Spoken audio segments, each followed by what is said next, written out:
Broadcasting live from the only establishment in town that can't kick him out. His own basement. The world according to Rocket.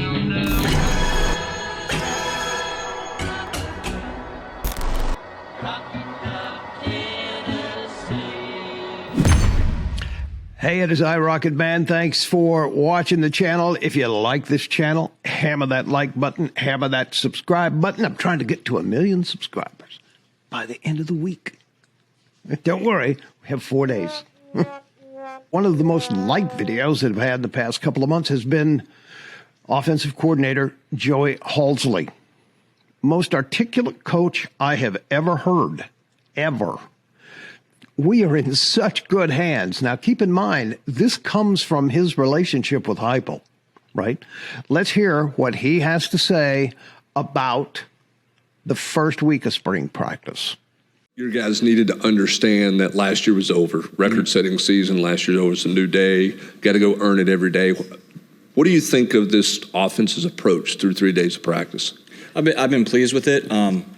Whenever you're replacing this many parts, like there's some sloppiness that goes into it, but the guys are playing hard, and that's all we ask of the guys. While you're learning, while you're trying to figure out your new jobs, your new roles, just play really hard while you're working through it. So we've seen that it's been good that we've had some hiccups on the first couple days where it wasn't quite as clean as it maybe could have been, but now it's a great wake up for all the guys to be like, wait, I don't just get to show up and do this. Like I have to put in the extra work. I got to show up in the meetings. I got to get my extra film.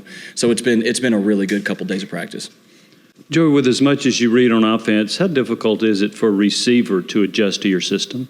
Yeah, it's a different animal. We're very, very different than a standard offense. But if guys are good at feeling space, if they're good at understanding structures of defense, if they're good at reading leverage, they're really good at what we do. So what we do is different, but it's also for guys that understand it. That's why they excel the way they do. And what do you like? What you seen out of Nathan Laycock so far? He's a good-sized kid that can really run. Like when he gets out and goes and he's playing decisive and he's playing fast, he has legitimate track speed. So it's a big, fast guy running down the middle of the field, which is always fun to see.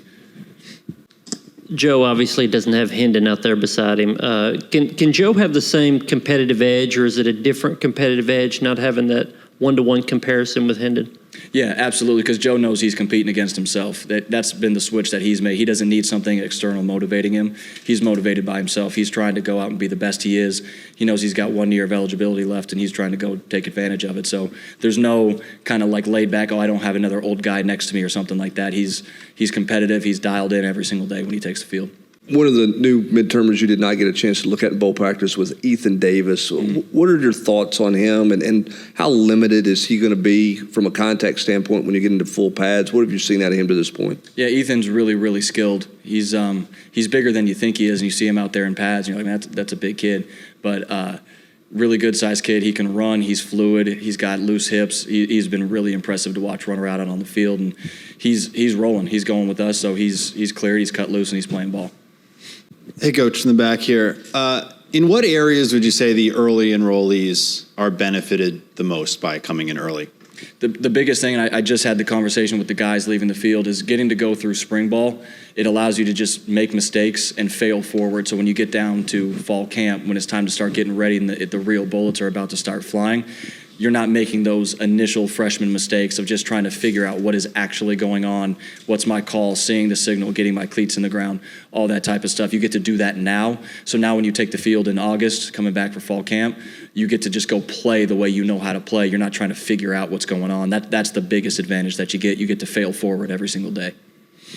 Joey, when I watched Joe Milton against Clemson, I'm thinking, man, if he'll play that way in 2023, that's good enough. Do you see it that way, or do you see it, no, he's got another level he needs to reach? He absolutely has another level that he can and should go to. He, if you guys think about it, like he's older, but like his actual, that was only his, fourth start for us, I believe. So he's got a lot of ball still left to play. He made a lot of really good decisions. He protected the football. He threw it aggressive when it was time to throw it aggressive. He's doing that at a high level right now too. So been really pleased with him, but he definitely has another level that he can go reach. How is Nico reacting to the volume of the reps that he's getting and all the attention that he's getting from you guys? Yeah, he's been really good. He's mature beyond his years. He doesn't act like a freshman. But with that said, the first time you take the field, no matter how prepared you are, going from high school to college, like it's fast.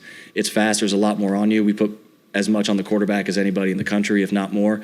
So it's a lot. He's handling it well with a great attitude. He stays positive. He competes at a really high level, and he just lets his athleticism take over too, which is fun to watch. So he's been great.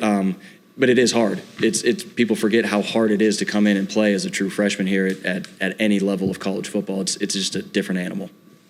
Joey, following up on Nico, you talked in the past about wanting him to go out there and kind of rip it and let it play and not be timid this spring and then come back and correct it. What has he been able to do that through 3 practices, and what's the process been like when you get back to the meeting room and go over those things? Yeah, absolutely. No, he's that's been my focus from the whole time. Like telling him, like I just said, you're going to make mistakes. So awesome. Now that we know that, there's no reason to play timid. And it's like I said, it's fun to watch him when he lets that thing go and when he's just playing confident out there. And it's just going to keep coming and being more consistent as he gets more and more comfortable in the offense.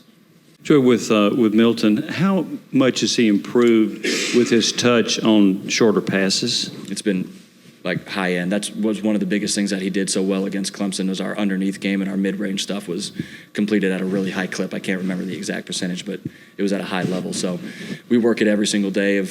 He's got the bazooka. He can throw it through the wall if he wants to. So let's just touch all these up whenever we're in routes on air.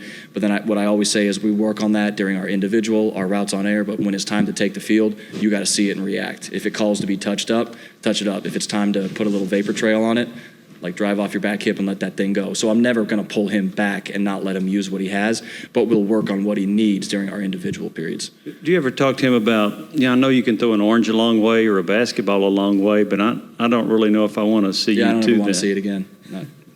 Why not? Well, that'd be a funky way to have something odd happen, throwing an orange. 2 more questions. Brent, then. How do you coach the mentality of, whether it's a quarterback or another position on offense, to rip it, cut it loose, don't be afraid to make a mistake, and not let that become habits where a guy's just a gunslinger or a guy's taking unnecessary risks in the fall? How do you handle that in spring and transform that in the fall? One of my sayings I always say to my guys, there is an absolute difference between aggressive and reckless. Aggressive is you see the defense, you know what you're getting, you got somebody and maybe a tight window, and you're going to drive it on them because you know you can, you're in your fundamentals, you're on time, and you know what you're getting. Reckless is I'm just climbing the pocket, I don't see what's happening, and I just turn and launch it as far as I can because I'm trying to make a play. That's reckless. Or I'm late to something and I still think I'm just going to throw it because I wanted to throw that. Like we call a shot, I'm throwing the shot. Well, no, if it's not there, check it down. So there's an absolute difference between aggressive and reckless. We hit that every single day with them. I want them to see what they're supposed to see, get their body in the right position, and then aggressively drive it. But if you're late, if you're off timing, if you don't know what you're getting, you don't just get to rip that thing down. Now you got to find your back, find your tight end, find the check down, drop that thing down.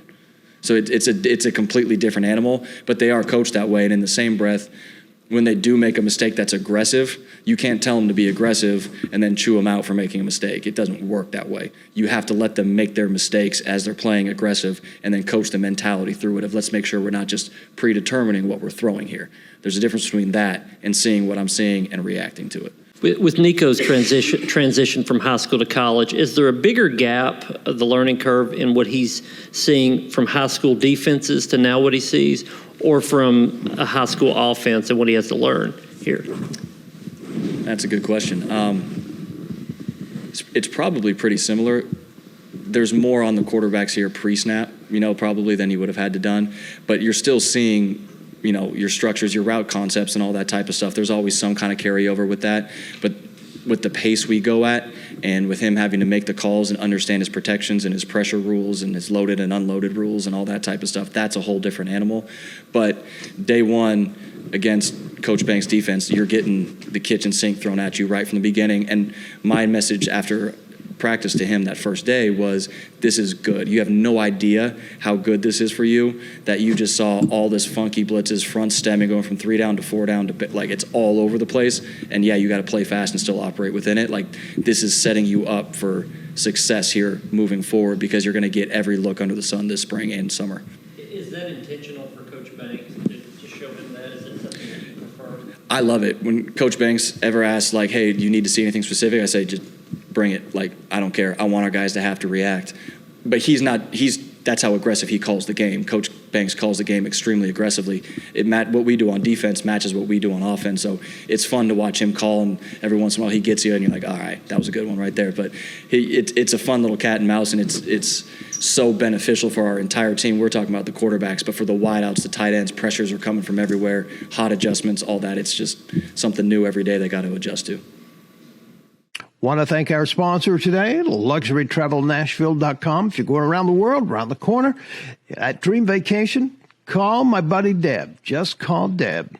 615-863-1263. LuxuryTravelNashville.com. Thank you so much for watching today. I'll be live tonight at 7 p.m. That is, what's this, the 28th? Tuesday, the 28th? Don't forget, I'll be live tonight. Hope you'll join me. Love to hear what your thoughts are about today's video and about the upcoming orange and white game. I'll see you then. Say your prayers, share your toys. Don't hurt anybody unless they're trying to steal your lunch money. And go big orange.